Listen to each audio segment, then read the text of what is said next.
podcast is part of the Sports Social Podcast Network. Sports Social, now on the Sports Social Podcast Network. This is For F1's Sake, your fourth favourite F1 podcast. That seems optimistic. No, I think that's fair. You've got the ones with the people who are actually at the races, you got the ones with the people who've actually driven cars, and you got the ones with the people who don't hate everything, and then us.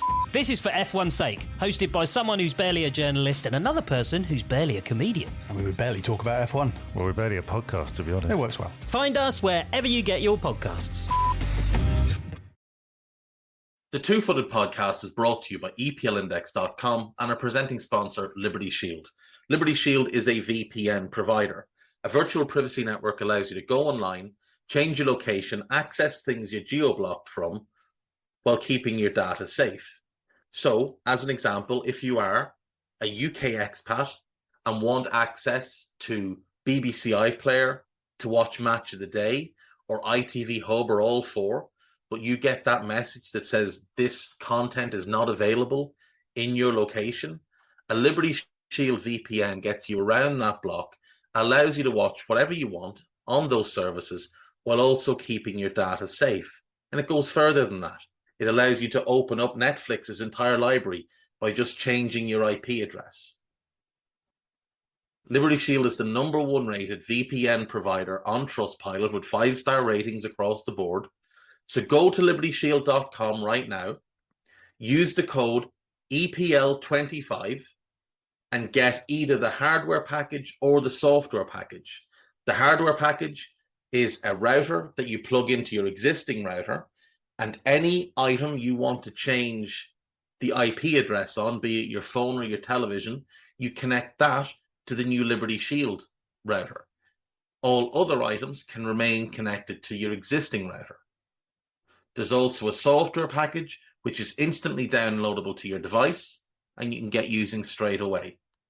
Again, libertyshield.com, EPL25 for 25% off at checkout. We're also brought to you by Home of Hopcroft, a giftware and homeware company located in Scotland but shipping worldwide. Check out homeofhopcroft.co.uk and do check out the EPL Index and Anfield Index shops, which you'll find on Etsy. Use the codes EPL10 or RED10 for 10% off at checkout. And lastly, do remember to check out A Tad Predictable, hosted by Tadiwa. That podcast is on this feed before every Premier League match week. And then the EPL Roundtable, hosted by Kevin DeVries, on its own EPL Roundtable feed. So just search EPL Roundtable in your podcast device. And that's out after every match week. Now, on with the show.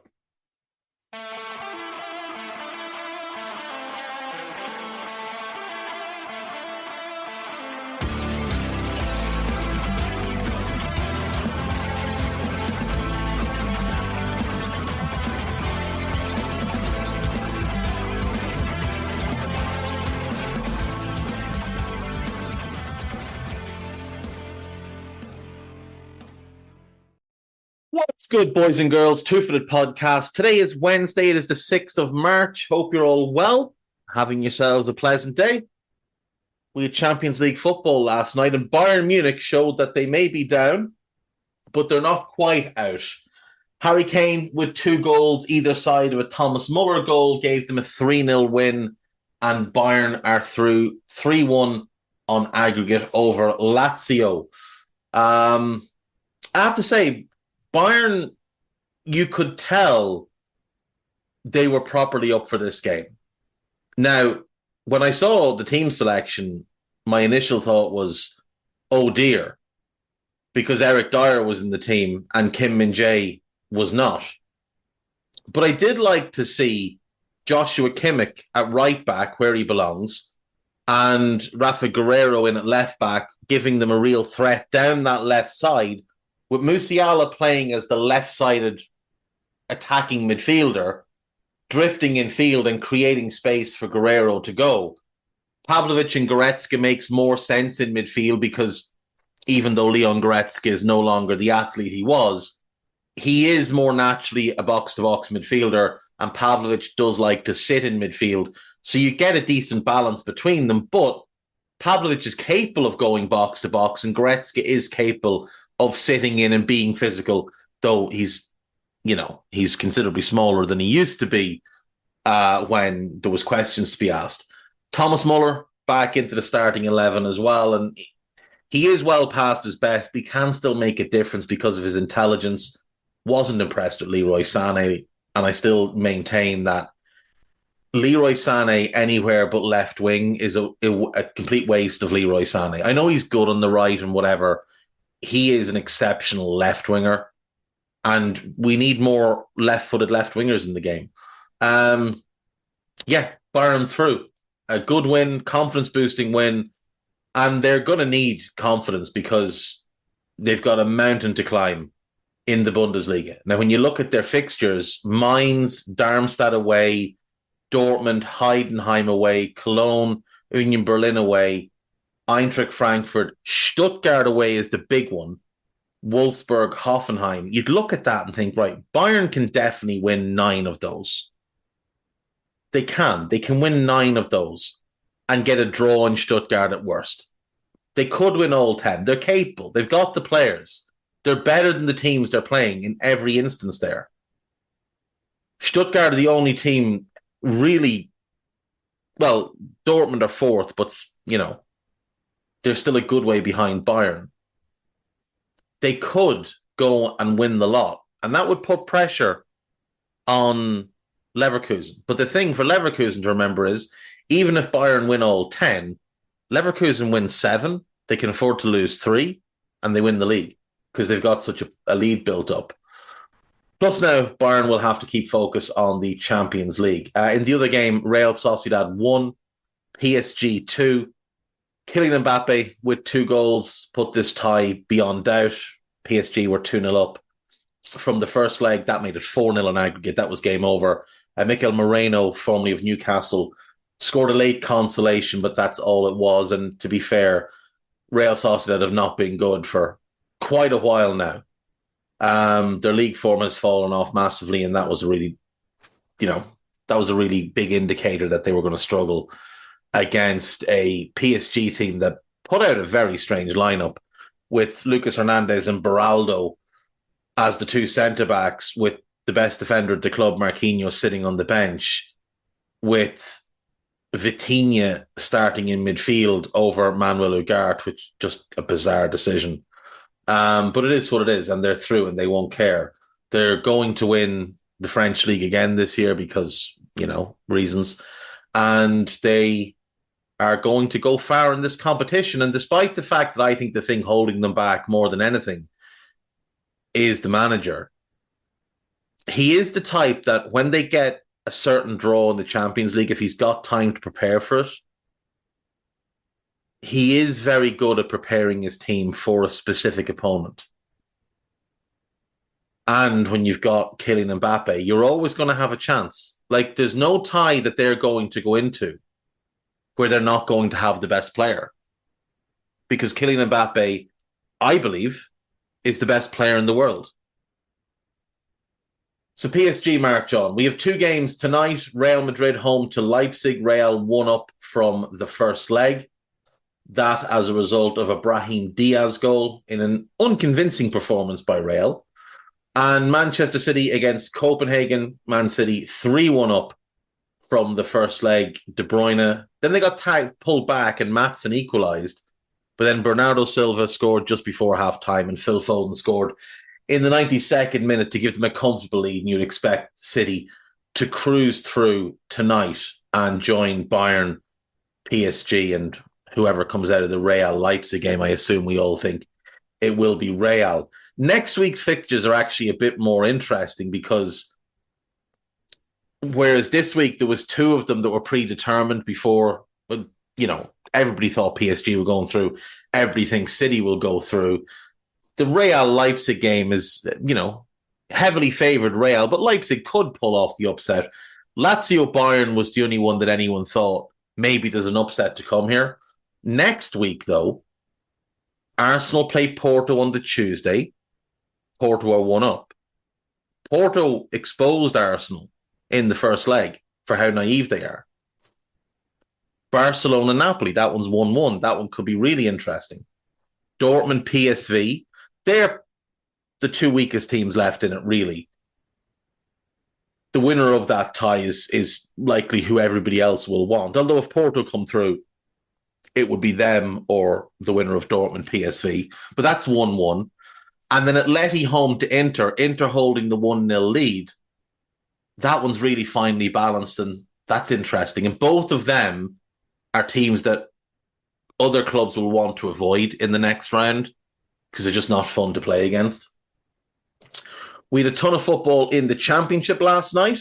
Coventry 5, Rotherham 0. Ellis Sims with his second hat-trick in 8 days. Joel Latibourdier, butchered. He scored, and Fabio Tavares scored. Ellis Sims has scored 2 hat-tricks in 8 days and not smiled once. He's an exceptional fella. Hull City 1, Birmingham 1. Ozan Tufan put Hull 1 up. Lucas Jakiewicz.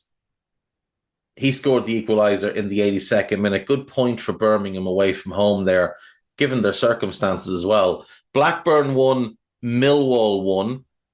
An all-Irish affair on the score sheet. Sammy Smodics with the goal for Blackburn. Michael Obafemi with the equal... Michael Obafemi had put Millwall 1 up and Sammy Smodics equalised. Sammy Smodics is having just an absolutely outrageous season.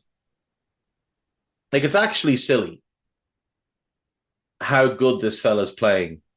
From an attacking midfield role, he's got 26 goals this season. 20 in the league. That's ridiculous. Ireland, get him in the squad, get him on the pitch, and let's see what he can do. Leeds United 1, Stoke City 0. Daniel James with the only goal of the game. Ben Pearson sent off for Stoke. Sunderland 0, Leicester 1. Jamie Vardy with the only goal of the game. Sheffield United 1, Plymouth 0. Gassama with the only goal of the game. And then Ipswich 3, Bristol City 2. Bristol went 1 up through Mehmeti. Al-Hamadi equalised for Ipswich. Tommy Conway scored for Bristol to put them back in front, but Connor Chaplin in the 80th minute and Leif Davis in the 89th minute, giving Ipswich a massive win. Leicester are top. Ipswich are second, 3 points behind. That gap, Leicester were running away with the Championship. That gap has now shrunk drastically. Ipswich, after the wobble that they had, have now won 5 in a row. They're the most informed team in the division. Leeds are third, 76 points, so 5 behind Leicester, 2 behind Ipswich. Then it's Southampton, West Brom, Hull, Norwich, Coventry, Preston, and Sunderland, who were very much in the playoff mix, have now lost 5 in a row and are now 10 points outside the playoff spots with 10 games to go and have little to no chance. We have 5 games in the Championship tonight. Southampton home to Preston, Middlesbrough home to Norwich, Cardiff home to Huddersfield, Watford home to Swansea, and QPR home to West Bromwich Albion. So decent games there if you don't fancy the Champions League. We had 3 games in League One last night. Barnsley 2, Bolton 2. John McAtee and Donovan Pines put Barnsley 2-0 up.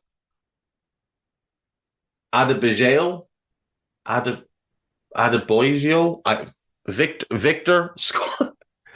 My inability to pronounce names is getting worse. I don't know why that is. Maybe it's old age. But Victor scored to pull one back, and Randall Williams in the 98th minute rescued a point for Bolton in, what was an important game between two teams chasing promotion. Peterborough 5, Northampton Town 1. Mason Clark, Poku, Randall, Cipriano, and Knight with the goals of Peterborough, who'd gone 1 down when John Guthrie opened the scoring with Northampton's first shot on target, and it would be their only shot on target for the rest of the game. Cheltenham 1, Charlton Athletic 3 was the last game. Kanu scored for Charlton. Sercom equalised for Cheltenham. And then in the 86th minute, Backinson scored for Charlton, and then Alfie May in the 90th minute made it 3-1. And a good win for Charlton. So, Portsmouth top, 6 points clear of Bolton, 1 point clear of who are 1 point clear of Derby, who are 2 points clear of Barnsley, who do have a game in hand. Then it's Peterborough on 65, 2 points behind Barnsley, but with the game in hand. Then we go Stevenage, Oxford, Blackpool, Leyton Orient, and Lincoln. And Lincoln are 8 points behind Stevenage. So they could potentially sneak their way in. Bristol Rovers are 3 points behind Lincoln, but they do have a game in hand. So maybe they're still in the mix as well. Lower league football is genuinely tremendous crack because it's all just so mental. Like, you look at the form, right? Portsmouth, last 5 games, 4 wins and a draw. Bolton, 2 wins, 1 draw, 2 defeats. Derby, 3 wins, 2 defeats. Barnsley, 3 wins, 2 draws. Peterborough, 2 defeats, 3 wins. Stevenage, 2 wins, 1 draw, 2 defeats. Oxford, 2 defeats, 2 draws, 1 win. Blackpool, 3 wins, 2 draws. Leyton Orient, 3 wins, 2 draws. Like, there's no rhyme or reason to it. The championship table is even more mental. You look at Leicester, top, 2 wins, 3 defeats in the last 5. Ipswich, 5 wins. Leeds, 4 wins and a draw. Southampton, 2 wins, 3 defeats. West Brom, 3 wins, a draw and a defeat. Hull, 3 draws and 2 wins. Norwich, 3 wins and 2 draws. Coventry, 1 draw, 2 wins, 2 defeats. Preston, 3 wins and 2 draws. Sunderland, 5 straight defeats. Cardiff, 2 wins, 2 defeats and 1 draw. Watford, 4 defeats and 1 win. They're like 12th. It's not like they're terrible. Bristol, they're pretty good. They're a mid-table team. 4 defeats in a row.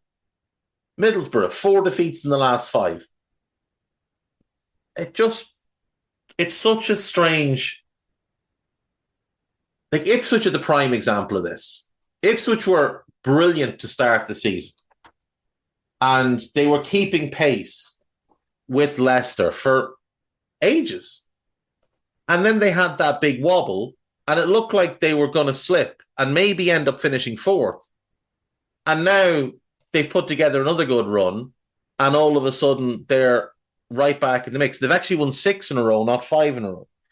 But they started off with 3 wins, then they lost, then they won 4 in a row, then they drew, then they won 4 in a row, then 2 draws and a win, then a defeat, then 4 wins. Then they had their wobble from the 16th of December to the 10th of February. Now, that's a lot of games. That's 9 league games. They won 1 of them. They won 1 out of 9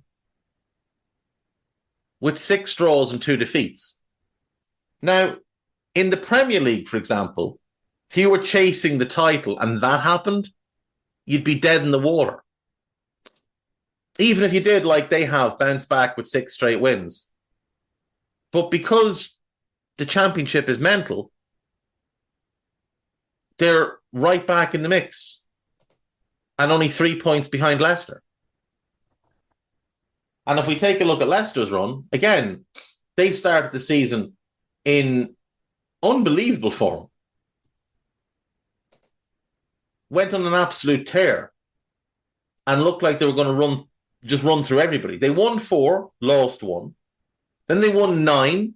Then they lost back-to-back games. Then they won 1, drew 1, and won 5 in a row. Drew 1, won 2 in a row. Lost 1, drew 1, won 4 in a row. Miles clear. Then they lose 3 in a row, and all of a sudden their gap shrinks because Ipswich win all of their games at that point.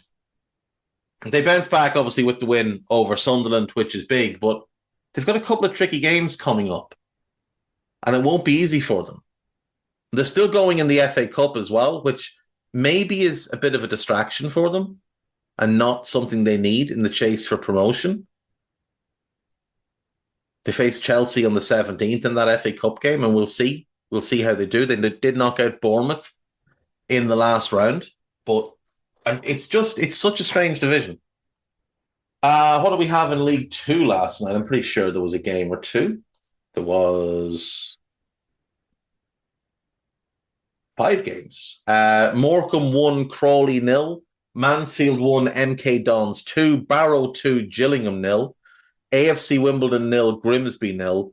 Bradford 1, Doncaster 0. So Mansfield are top, 3 points clear of Stockport, but Stockport have a game in hand. Mansfield have the superior goal difference. Wrexham are third, level in points with Stockport, but obviously Stockport have that game in hand. Then it's Crewe, then MK Dons, boo. Barrow, Walsall, Morecambe, Gillingham, and AFC Wimbledon. And remember, 7 spots to play for here. 3 automatic promotion, 4 playoffs. So despite the fact that AFC Wimbledon are 10th, they're only 3 points behind Walsall, who are 7th. So they could get themselves into the playoff mix. And again, just to show the mental nature of the lower leagues, like Walsall are 7th. They've won 5 in a row and climbed up the table. Stockport, who are 2nd, have won 1 of their last 5 with 2 defeats. Barrow, who are 6th, have lost 3 of their last 5 with 2 wins. Harrogate, who we talked about recently, they've lost 3 and drawn 2 of their last 5. Like Crawley were battling relegation at one point, not that long ago, and they're putting together, a good run of form. Bradford were down in the relegation mix. They're unbeaten in 5 with 3 wins and 2 draws. Even hapless Forest Green have taken 7 points from the last 5 games, and they're useless. So, Right, we'll take a break. When we come back, bit of nostalgia. Not a big nostalgia today, just a little one. So see you in a sec.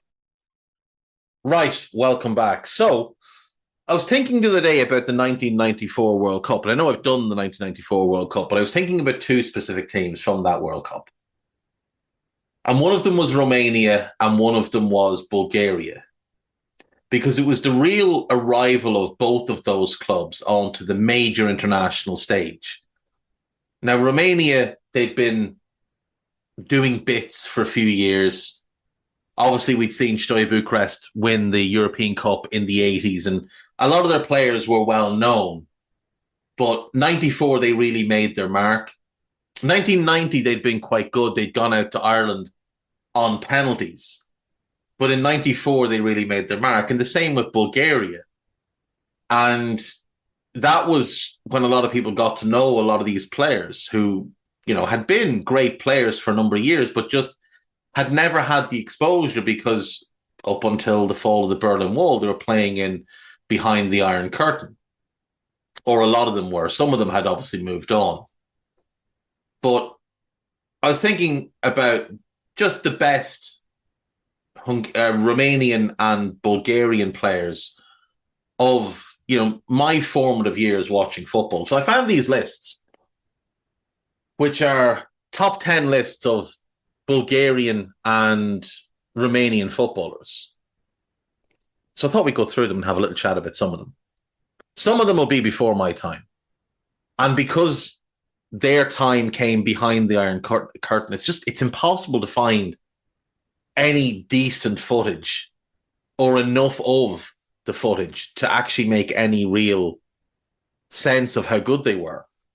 So on the Romanian list, we'll start with them. Mircea Lucescu. Now, most people know him as a manager rather than as a player. And to his credit, he has done phenomenal work as a manager. Now, he spent his entire managerial career, or his entire playing career, playing in his homeland for Dinamo Bucharest. And then he played for Cornevel Hunedoara for 5 years as well. And then he went back to Dinamo. But it's mostly as a manager people remember him. And his spell at Shakhtar is mostly what he's known as. He was with Dinamo Kiev up until this past year and he retired there. I don't think we'll see him back, but a great manager, but not somebody I know as a player. But then we have Georgi Hagi. And for me, I mean, this is the greatest Romanian player ever. This is one of the best European players of all time. An absolutely phenomenal attacking midfielder who could play as a 10. He could play wide. If he played now, he'd probably play on the right and be, one of those that cuts in. Whereas in his day, he would have played when wide, he would have played more from the left to utilize his crossing rather than his shooting. But his ability to hit crossfield passes from the inside left channel in his own half to the right winger or the attacking right back, just sensational. But as a set piece taker, one of the best we've ever seen. His left foot could make a ball sing. He could place a ball in the top corner from 35 yards out, or he could lift the net off from 35 yards out. It didn't really matter to him. He just had such variety in what he was able to do.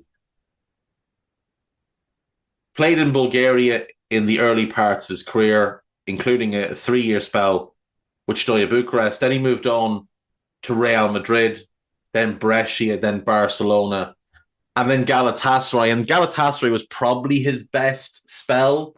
He's unfortunate in that when he was in his prime, which would have been, the early to mid-90s, there were rules in Spain and in Italy about how many foreign players, and in England, obviously, about how many foreign players you could have.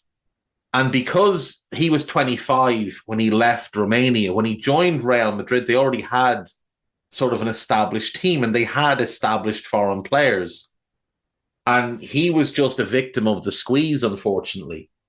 But he was really good for Real. And there's games you'll find from the 1990-91 and 91-92 seasons when he was at Real, when he was great. Then he went to Brescia, obviously not a big Italian club, but that was part of the problem. At Milan, you had the 3 Dutch lads. At Inter, you had the 3 Germans. Napoli had Maradona and Careca and somebody whose name is escaping me. Like, there just wasn't really a spot at one of the bigger clubs for him. And there was also this feeling that he was a bit of a maverick and you had to build the team around him. And big clubs didn't seem willing to do that at the time, which, in hindsight might have been a mistake. But goes to Barca, it doesn't really work out at Barca for him. But at Galatasaray, he went there at 31 and he was magnificent. For 4 of the 5 years he was at Galatasaray, he was genuinely tremendous. And the only bad year he had was an injury-plagued season. But what he did at Steaua, especially his second and third seasons there, just ludicrous. Absolutely ludicrous. He was one of the most fun players to watch in the 90s because he could score or create at any moment. Martin Odegaard has bits of Hagi in his game, doesn't have that power, doesn't quite have the same control. He's not the same level, but there's bits and pieces that he does. Some of the passes he plays, some of the vision, it's quite Hagi-esque, and he's a similar type of build to Hagi. But yeah, Georgi Hagi, first and foremost, incredible. Stefan Kovacs, well before my time. Angel Iordnescu, well before my time. Emmerich Gina, well before my time. Laszlo Bologna, well before my time. But George Popescu would be next for me. I mean, a genuinely fantastic player. I've talked about him a few times. His ability to play centre-back, holding midfield, or sweeper, and it was sweeper that I thought he was best. Just tremendous. And one of the big shames for me in the Premier League era is that he didn't spend longer at Spurs. Now, it was understandable Barcelona came in for him and he wanted to go to Barcelona. But he was so good in that Spurs team. He was the only real defensive presence because you had Anderton and Barmby and Ili Dumitrescu and Teddy Sheringham and Jurgen Klinsmann. So you had 5 attackers. Well, Dumitrescu's like an attacking midfielder. Barmby would play wide left, Anderton wide right, and the other 2 up front. And he was tasked with sitting behind and basically holding everything together. And it was just a thankless task. Because Dumitrescu was meant to be his midfield partner and had no interest in defensive work. So he'd be off trying to create and do things in the final third. Anderton and Barmby would work hard, to be fair to them, but they do it in wide areas. Klinsmann and Sheringham showed no intention of coming back to help. So it was largely on him. As a passer, he was second to none. One of the best ever playing out from the back. Just a phenomenal footballer. Super intelligent. Read the game at such a high level.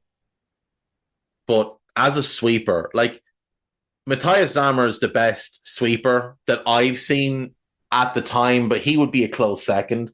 And the only reason he's second is because he didn't play there every game. Sammer was there every game for like 4 years in a row. If he'd gotten, if you'd plopped him into that Dortmund team or that Germany team, I don't think they lose anything. In fact, I think they actually improved defensively while retaining what they had on the ball. Incredible. Absolutely incredible. Dan Petrescu would be another one that I'm a big fan of. He's not on this list, but we'll go to him next. When money really started to flow in the Premier League, he was one that arrived at Sheffield Wednesday. I spent a year there and then moved on to Chelsea. But he'd been at Stoia, he was at Foggia, then Genoa, and then Sheffield Wednesday. And he's never mentioned when people talk about the best right backs in Premier League history, but he should be, because as a right back, he was quite similar to Dennis Irwin on the left in that there was nothing spectacular about him, but he did everything really well. And he was always 7 or 8 out of 10. And you very rarely saw him get roasted by a winger. He went up against some great wingers in his time. Giggs, McManaman, David Ginola, Mark Overmars, and he coped, more than coped, with all of them. Sneaky quick, very, very good in the ball, very composed, read the game really well. You found that with a lot of these Eastern European players. They had a very high understanding of the game, a really high footballing IQ. And it's obviously part of their formative years in football and how they were developed. He was one that came through the Stoia Academy and just had this great ability to always be in the right place. Really, really good player. I mentioned Ili Dumitrescu. He was a fun player. He didn't live up to the potential he had. Like in that 94 World Cup, he looked like he might be the next big star. And it just didn't happen. He's another one that came through that phenomenal Stoia Academy. Only spent a year with Spurs. He'd stayed with Stoia too long, I think. But he only spent the year with Spurs. He didn't seem to settle. And he was never particularly good after that. He went on loan to Sevilla, got sent to West Ham. I think he lasted there half a season. And that was it for him in Europe. He went off to play in Mexico for a couple of years. And then he finished off with Stoia. But brilliant ability to manipulate the ball, played the game at his own pace, had great vision, really, really good passer of the ball, could score you a goal, was very, very comfortable getting into the final third and scoring goals. It's just a shame that for whatever reason, his game never really translated outside of Romania. The last one we'll do then from the Romanian side is Florian Radachoiu, Hagi's executioner. Just a really good finisher. But again, his international performances were more impressive than his club performances, which was the same for a couple of players from that era, particularly Dimitrescu. He'd come through at Dinamo Bucharest, went to Bari, was there a year, Hellas Verona a year, Brescia a year, AC Milan a year. Then he went to Espanyol, and he was there for 2 years before being loaned to West Ham. Then he was loaned to Stuttgart, back to Brescia for 2 years, then Dinamo Bucharest. Had a very strange spell at Monaco, and then finished off playing for Créteil, who are a lower league side in France. Currently, I think, in the 4th or 5th division. Only won 40 caps, scored 21 goals, but just seemed to have this telepathic understanding with Hagi. Had wonderful pace, brilliant timing of his runs, and a great finisher. But without Hagi, he never seemed to work otherwise.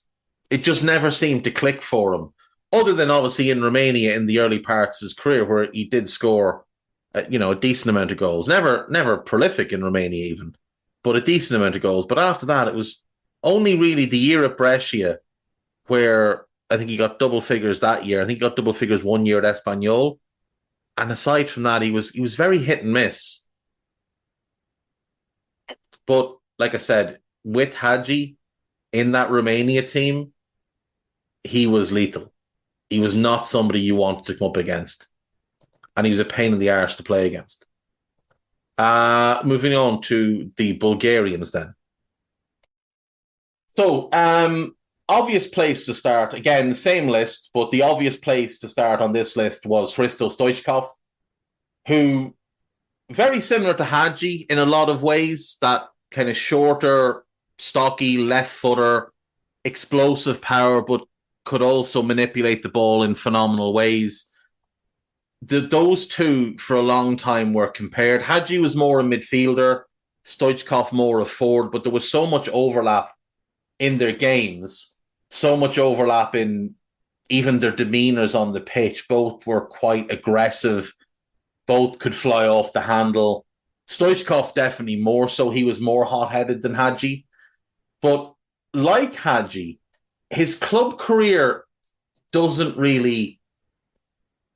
explain how great he was. Like, when you look at his career, he's in Bulgaria until 2000 with CSKA. Then he does have a great 5-year run with Barcelona. But he leaves Barca at 29, goes to Parma, doesn't settle, goes back to Barcelona, doesn't get on with anybody. And at 32, he's playing for Al Nassr. Then he ends up in Japan. Then he goes to MLS. And he finishes off in 2003 with DC United, his second MLS team. He basically had a 5-year spell between 24 and 29 where he was great at club level. But at international level, and actually, to be fair, the last season at Barca wasn't great. But international level, he was ridiculously good for a long, long time. Could score goals, could create goals, a brilliant dribbler. But my God, he was a head case. An absolute head case. Loved to get himself sent off. Would boot people up in the air. But when he was on and when he was happy, and that's the one thing Barca did for a number of years, was keep him happy, he was just sensational to watch. The partnership with him and Romario at Barca is still to this day one of the most enjoyable things you'll ever see on a football pitch. if you can find games from that era, particularly the game, go and watch the game against United, the 4-0, and just watch those two in tandem. And bear in mind, like, they're going up against big grocks of centre-backs. They're both like 5'9", 5'10". So everything has been played on the floor.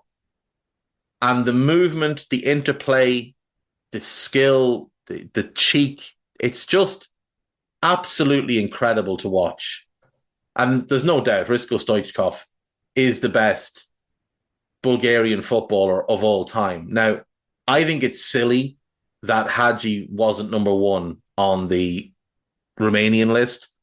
He is easily the best Romanian player of all time. Lucescu's there because of his managerial career more than anything else. Next on this list is Trivan Ivanov. Really good centre-back. Tough as nails. Looked like the type of fella you'd never, ever want to meet in a dark alley. Just a proper, tough, gnarly centre-back. But he was good on the ball. He was really good at stepping out from defence with the ball. He didn't look like he looked like a guy who'd been on the booze for a week before every game. But when he played, he'd mark the best attacker in the other team, and then he'd help his team outplay you. And he had a weird club career where he bounced around. He never really excelled at club level. Again, there's something in this where players that grew up behind the Iron Curtain and spent their formative years behind it, many of them just didn't translate when they came to Western Europe. He spent a couple of years at Real Betis. He spent some time in Switzerland and some time in Austria, but he was really, really good for the national team. Georgi Asparahov, I don't know. Dimitar Berbatov, I don't think I need to talk too much about him. Arguably the best first touch in the history of the game. Played the game at his own pace. First became known at Bayer Leverkusen, was outstanding for them. Went to Spurs, was great for them. Went to United, was tremendous for them. And then, went to Monaco, went to Fulham, went to PAOK. He only retired 3 or 4 years ago, despite having left United I think he left United 12 years ago. So he bounced around a bit and just enjoyed his football. He got a lot of criticism because it didn't look like he was working hard, and a lot of the time he wasn't, but he didn't need to. He was so clever. My favorite Dimitar Berbatov moment is, I don't remember the opponent. United were playing at home.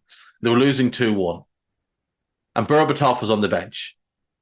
And Ferguson was losing his shit on the sideline, going absolutely ballistic at the players.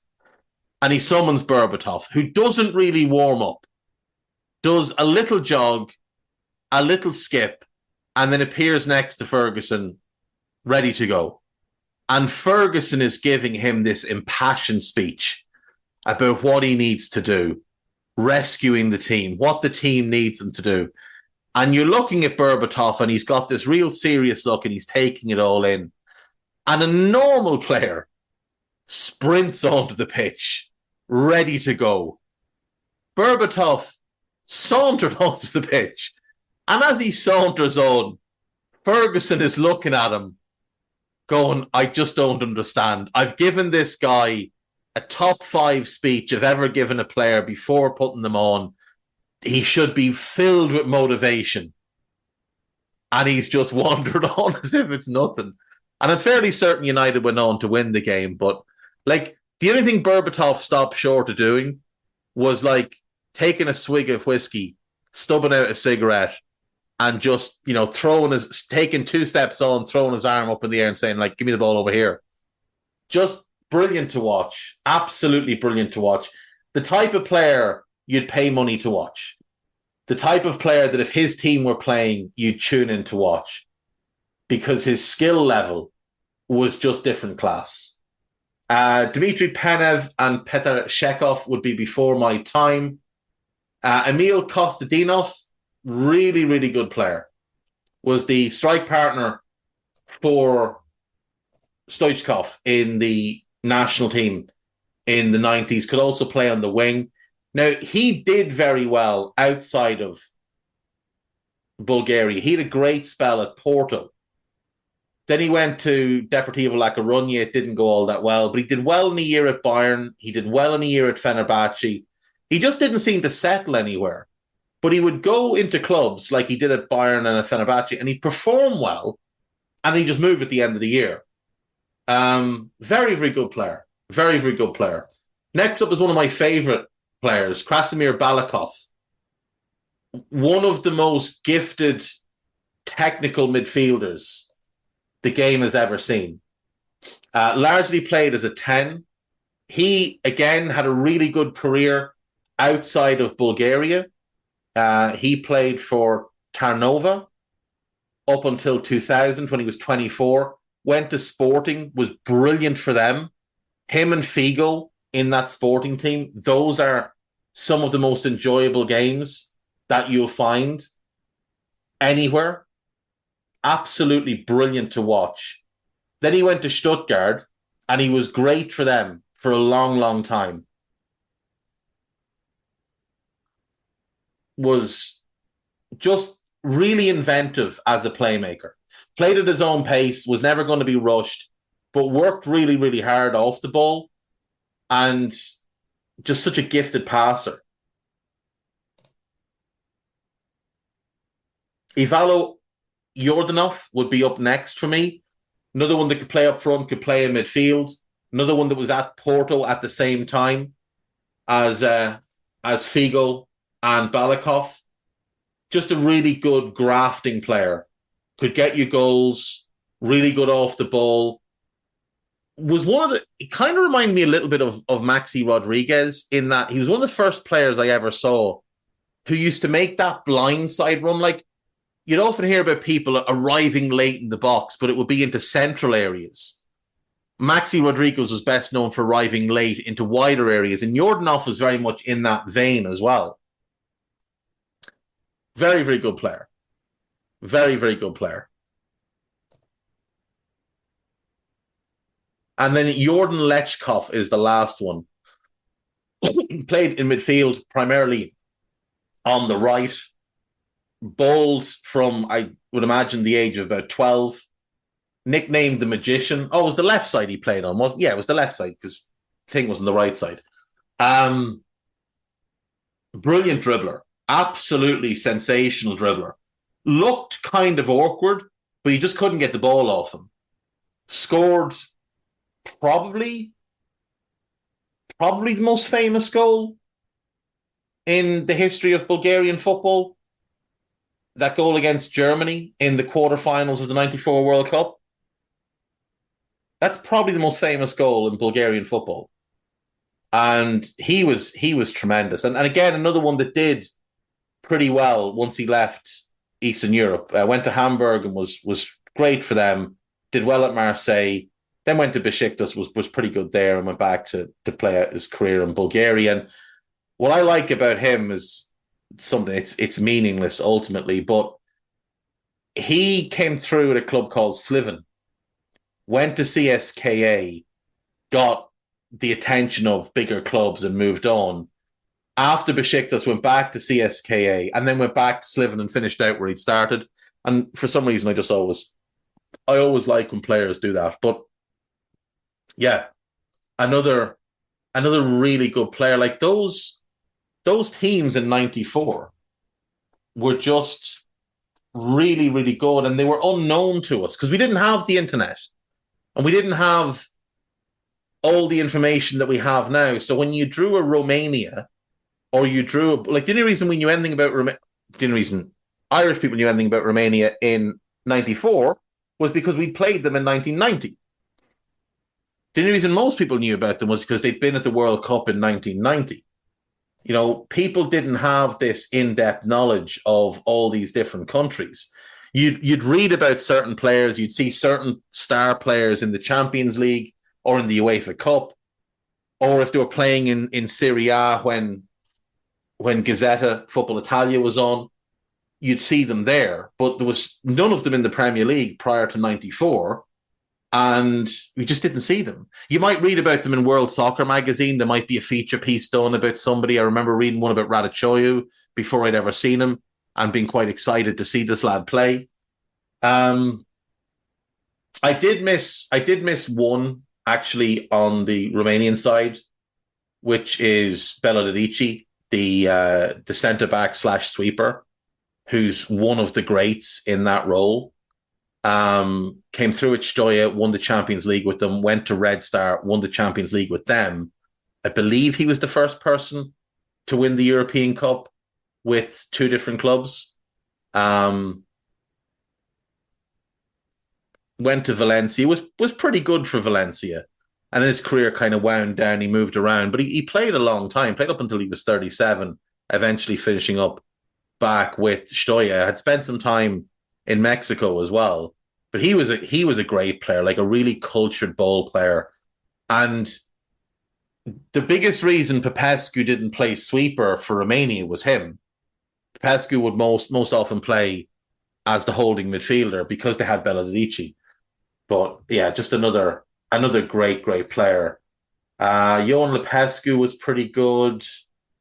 Munteanu was pretty good. Bogdan Stelia had a solid career. Moldovan, he was decent. Had a brief spell at Coventry that lasted 10 games, and then he was off. But a good goal scorer in a number of leagues. Great goal scorer in Switzerland. Great goal scorer in his homeland. Was brilliant for Fenerbahce. Did well at Nantes. Just a penalty box type of striker. That's it from there. Anyone else in the Bulgarian squad in 94 that's worth a quick mention? Nikolai Iliev, again, another solid defender. Not spectacular, but, commanding, good on the ball. Played in Serie A for a number of years and was really good. No, I think I covered everybody else. So we'll leave that there. We'll go to break. See you after this. Right, welcome back. So we have more news that Fabrizio Romano is in fact a fraud. Yet more people coming out to say that they have been approached and that the clubs they work for have been approached by the company who represents Romano, offering pay for play, basically. You pay him and he will hype up your club, hype up your player, whatever the case may be. As I've always said, social media influencer, not journalist. Ole Gunnar Solskjaer has said there's no magic wand for Manchester United. He also made claims about wanting to sign Erling Haaland, while omitting the fact that he also signed Harry Maguire for 80 million. Jude Bellingham has been banned for 2 games following his red card after Real Madrid's controversial draw with Barcelona. Kylian Mbappe has said that he has no problems with Luis Enrique. I think the evidence suggests that that's not true. And finally, prosecutors are demanding a near 5-year prison sentence for Carlo Ancelotti. So he, like many who've come before, is being accused of tax evasion. And we've seen this with a number of players in Spain, including Lionel Messi and Cristiano Ronaldo. Messi was found guilty of defrauding Spain of £3.5 million during his time at Barcelona. That was back in 2017.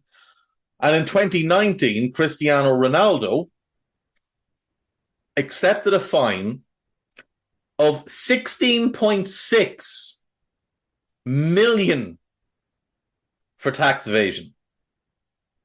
Part of that deal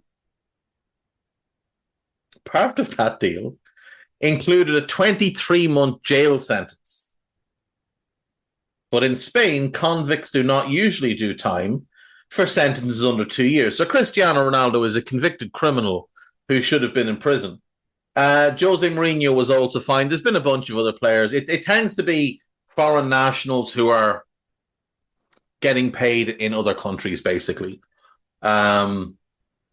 It's something that's gone on for a long time in Spain, and they've clamped down on it in fair play. But a 5-year sentence for Ancelotti for what is less than £1 million is ridiculous. He could pay that tomorrow. On to the gossip. Manchester United sent scouts to watch Bologna's 22-year-old Dutch striker Joshua Zirkzee against Atalanta on Sunday. Arsenal also retain an interest in Zirkzee, who could cost £68 million, which would be frankly ridiculous. He's a very talented youngster and has long been very highly touted. He is not a £68 million player at this point. Maybe in time, maybe. But for now, definitely not. He had a really good year at Anderlecht a couple of years ago. He was fairly average last year for Bologna. This year, he's got 11 and 29. It's not like he's banging in a goal a game. You're projecting with him what he might be, but that is silly money. Manchester City are set to beat Liverpool to the signing of Joshua Kimmich this summer. How they could beat Liverpool to a player that Liverpool aren't interested in, I'm not sure, but so be it. Liverpool are interested in Pedro Neto, but are concerned about his injury record. As I've said before, his injury record is not nearly as bad as people make it out to be. If people actually were willing to look into what injuries he's had, they'd realize that the two big absences in his career were both impact injuries, which are not repeatable. If they were muscular injuries, then you'd be concerned. If they were, for example, a torn ACL or a torn tendon, then you'd be concerned. But they weren't. He had, in 2021, a fractured kneecap, and in 2022, a dislocated ankle. They're not injuries that you're going to worry about reoccurring. He's had 2 muscle injuries in his career. He had a calf injury in 1920. He missed 3 weeks. He had a hamstring injury this season. He missed 2 months. That's it. Now, if you look on Transfer Market, they've got him marked down for 2 knocks when he was at Lazio. And it claims he missed 14 games in that time. However, the first injury is 25 days, and they're claiming he missed 9 games, which obviously is not true. And then the second one is 14 days, and they're claiming he missed 5 games, which again is not true at all. He's had 1 calf injury, 1 hamstring injury, and he's had 2 impact injuries. The muscle injuries have cost him 15 games in his career. I wouldn't be worried too much about it. Crystal Palace are expected to draw up a list of centre-back targets, with Mark Guehi expected to be sold this summer for more than 50 million. Might be worth going back to Chelsea and seeing if they'd let you have Chalobah. Ruben Amorim is Barcelona's top target to succeed Xavi, though he is also of interest to Liverpool. Not quite sure how a UK-based journalist would have this type of insight at Barcelona, despite his own Spanish links. But also, Barca can't afford to pay Ruben Amorim's buyout, so, you know. Bayern Munich are interested in Jeremy Frimpong, who has a release clause of between 40 and 45 million euros. Newcastle are in talks to sign Lloyd Kelly. They're legally not allowed to be in talks to sign Lloyd Kelly because he's on a free in the summer, and English clubs are not permitted to talk to him until after the 1st of June. Manchester United have opened talks with Kobe Manu over a new improved contract, which is one of the first smart things they've done in a long time. Any club looking to appoint Roberto De Zerbi will have to pay more than 12 million in compensation, which is fair. Barcelona will listen to offers for Pedri this summer because of his injury history. That would be incredibly dumb, especially considering it's them who broke Pedri. Everton are tracking Jacob Greaves amid interest in Jared Branthwaite. Obviously, Jared Branthwaite. Jacob Greaves would be a really good replacement. Really, really good replacement. Hull want to pursue a permanent move for Fabio Carvalho if they win promotion. Fair. Manchester United are expected to make an approach to Crystal Palace for Dougie Freedman. Interesting. That's interesting. Hit and miss, I would say. Manchester United are interested in appointing Jason Wilcox as technical director. Do they want both of them? Dougie and Wilcox? That would be odd. Now, it's not odd to have a technical director and a sporting director, but it would be odd to hire two sporting directors and have one of them take on a different role. It would be odd to hire three sporting directors, which is actually what they're doing, because that's what they've hired in Dan Ashworth. And that's it. That's the gossip for today. I will see you all tomorrow. Take care of yourselves. Bye-bye.